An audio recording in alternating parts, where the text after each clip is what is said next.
Welcome back to Megan Haskell's Book Club. Today we are moving on in Aether Bound to chapter 10. Yes. Chapter 10. We're getting into it now. Let's see. Here we go. Chapter 10. What do I have to tell you? Anything else this week? No, I don't think so. I think that's it. But do check out the web store. You can get this lovely Aether Bound shirt if you're enjoying the story.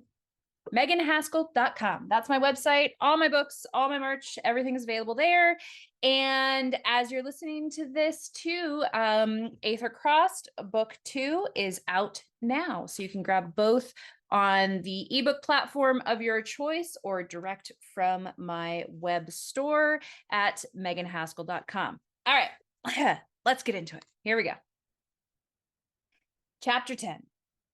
Silas was as good as his word. He was waiting for me out front in his beat-up Ford hatchback. His smile was infectious.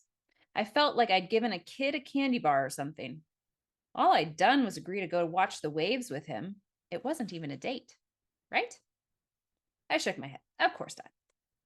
Ezra still hadn't called, and I was still worried. I checked my phone every 5 minutes, obsessively making sure there was enough battery power, I had enough reception, and Ezra hadn't called or texted. Still no word. Virginia continued to insist he was simply having fun times with the new girl, but a pit in my stomach told me that wasn't true. There weren't any reports of damaged watercraft or any sign of boat debris, or so the police blotter claimed, and I was checking their updates almost as obsessively as I was checking my battery life. So I held out hope he was all right. I just couldn't shake the feeling that I'd missed something. Ezra didn't normally hold out on me. I blew out a breath, trying to shake off the anxiety, and slid into the passenger seat next to Silas. He didn't have room for my bike, so I'd left it in the bar office. It would be safe enough there until tomorrow, and I opened anyway. Chaz, the owner, only popped in once every few days, and I didn't think he'd mind too much. It was pushed up against the wall and out of the way, unless he needed to get to the cases of liquor or something. So I thought we'd go up to Cliff Drive and watch from the lookouts up there. I figured it would give us the best view if there's anything to see at all. The excitement in Silas's voice leached into my distractions. He had taken off the ridiculous fedora, thank goodness, but it left his dark brown hair a spiky mess that pointed in every direction except where the hatband had pressed into his skull. There, it was so squashed, it looked like no amount of combing or brushing would ever fluff it up. The combination was enough to make me want to laugh, but I refrained. At least my smile was actually sincere. Sounds good to me. Do you think they'll actually be glowing? Silas pulled the car into non-existent 2 a.m. traffic. I was checking social media, and no one has said anything that I could find, but Grams seems so certain it would happen again. I called her after our last set. She's a bit of a night owl, and she said this was just like back in those days. She said if she were still allowed to drive, she'd be out here herself to see it one more time. As it is, I had to promise to take pictures and bring her back tomorrow night if it really is happening. Silas's rambling was oddly soothing. His smooth, resonant voice cocooned us in the tight car, the flash of the passing streetlights adding an extra syncopated rhythm to his words. He kept his eyes on the road, but a smile quirked up the side of his mouth as he spoke. With a start, I realized he really loved his grandma and honestly chose to spend time with her and check up on her. He was solid, dependable, a family man at heart, a caregiver. I'd never met a man who was a caregiver before. My father was a surgeon, and I still wouldn't qualify him as a caregiver. He was more interested in status and dominance than he was in taking care of the people under his charge. And Ezra, though I loved him, could be just as self-centered sometimes. Sure, he tried to get me to take better care of myself, but I secretly thought it was mostly so he would have a workout partner he could boss around. Or maybe it was his secret desire to quit his high-paying technology consulting gig and become an official gym rat for hire. The only reason he didn't was a secret fear that people wouldn't accept a trainer in a wheelchair and wouldn't take him seriously as an athlete, hence the push to win a paratriathlon. Of course, the money from his fancy job also may have been a factor. But Silas wasn't like that. Despite being a musician, he was centered. Where I was a morose ball of anxious nerves close to spinning out of control, he was the calm in the eye of the storm, pulling everything around him into his orbit, making them feel safe, even when everything outside was chaos. My gaze traced the outline of his profile, sketched in the grays and blacks and whites of night in the city, yet highlighted by the occasional vibrant red of passing brake lights. His hair was admittedly a crazy mess, and his choice of hats amusing, to say the least, but he had a straight nose with just enough of a bump at the bridge to keep it interesting, and full lips that continuously danced along the edge of a smile as he spoke. Smooth skin with a hint of late night stubble, none of that hipster facial hair that required constant grooming. The demon that had ridden his shoulder in the bar was gone too, so this was just him, just Silas, his true self. No influences drawing out his better nature for their own agenda. Nothing encouraging him toward base desires. With a start, I realized he had parked the car and turned to catch me staring. The corner of his lips lifted in gentle amusement. My cheeks heated, and I looked away, my gaze turning forward to stare through the windshield. I gasped. "The waves are iridescent," I whispered. Silas laughed. "I know. I've been admiring them for the last quarter mile, but you seemed a bit distracted." I couldn't believe I'd been so lost in my own thoughts that I hadn't noticed the shimmering display on the ocean. Normally, you couldn't see a thing except maybe the lights of a passing boat in the distance. But whatever algae or chemical or plankton was making the luminescence, it lit up the ocean for miles in the distance. You could see the peak of every wave cresting from here to Catalina. The colors ranged from a blue so pale it was almost white, to a bright royal lapis, to a violet so vibrant you could almost call it neon. Every so often, a flash of bright pink found its way into the mix.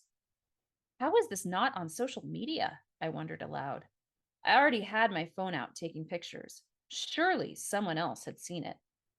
Maybe it started too late? Only us true denizens of the night can bear witness? Silas opened his door, and the sound of the waves crashing against the cliffs below us battered its way into the car. I cocked my head to the side. It wasn't just the sound of waves.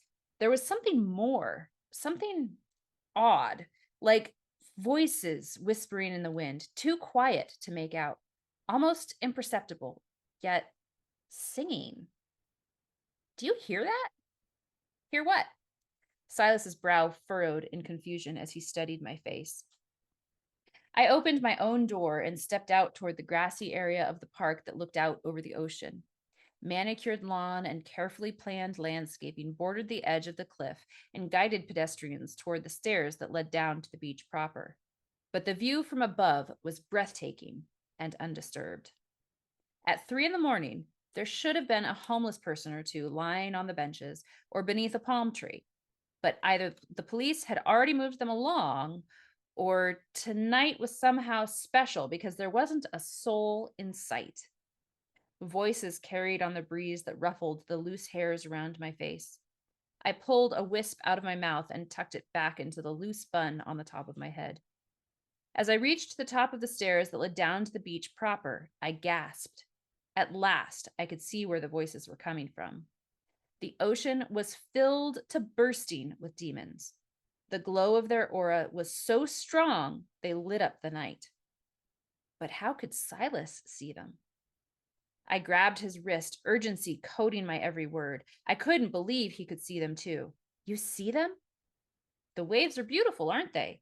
Grams was right. This is definitely something to see. How could you not have told me?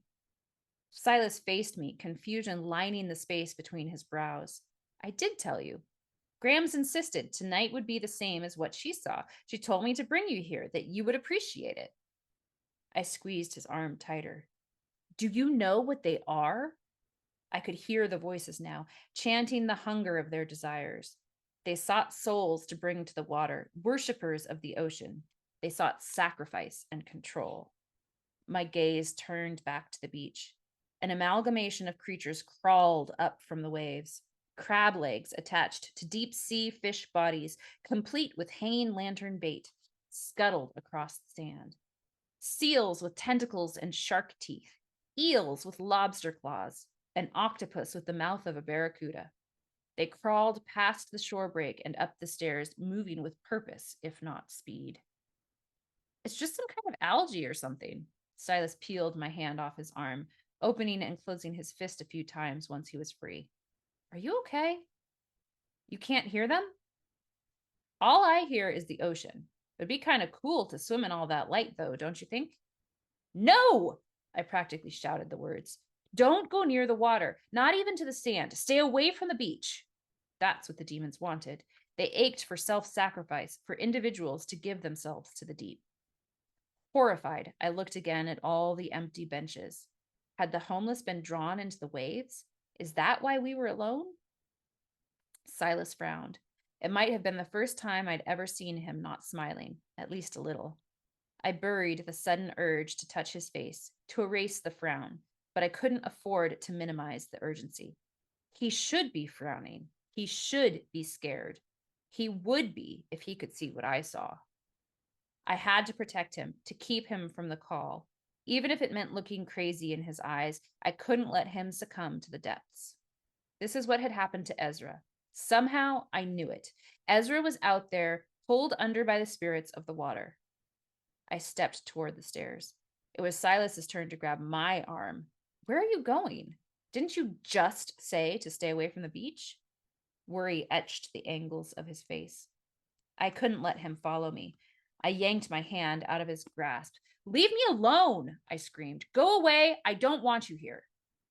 Eyes wide, mouth gaping, he lifted both hands and took a step back. They're everywhere, I kept shouting. You have to go. If you don't, they'll claim you for their own. They've already taken Ezra. They can't take you too. What are you talking about? The demons. There are demons in the water, demons on the sand, demons everywhere. I knew I sounded like a crazy person. I had worked so hard to hide what I was, but I wouldn't let them claim a good soul like Silas. I couldn't bear the guilt of doing nothing to stop them just to save my own reputation. Silas shook his head, easing back another step, but not going away. It's okay, Lil. No, it's not. Don't follow me. I turned and sprinted down the stairs, refusing to look back. I wouldn't regret my choices, not when my brother needed me. Before my toes hit the sand, the demons were pulling at me, tugging at my very essence. They drew me toward the water, and for once, I let them. I didn't try to fight. I didn't push them away. I let them wrap their incorporeal forms around my limbs and take me where they would. Ezra was in there. I knew it. I could feel it. To reach him, I had to accept the demon's influence. I had to let them take me, tell me what to do, guide me into their domain. I didn't know what I would do once I was there, but it didn't matter. I would find a way. And if I didn't, at least we would be together. He wouldn't be alone the way I had been for so many years. I wouldn't let him down. He hadn't been able to stop our father, but I could stop this. I would find a way. I closed my eyes. I let the demons invade my psyche. They sang of a great feast, of a never-ending party.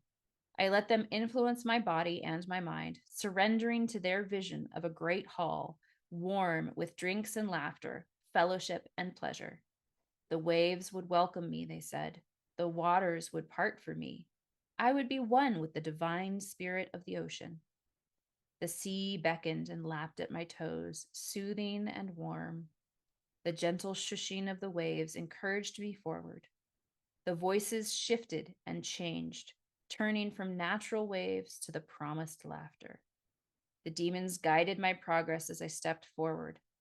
A pop in my inner ear startled my consciousness, but the demons soothed my nerves once more. That's the end of chapter 10. I hope you enjoyed it. It's honestly one of my favorite scenes that I wrote. But if you did like it, make sure you like the video, subscribe to the channel, click the little bell so you don't miss any episodes when they are released. And I'll see you next week.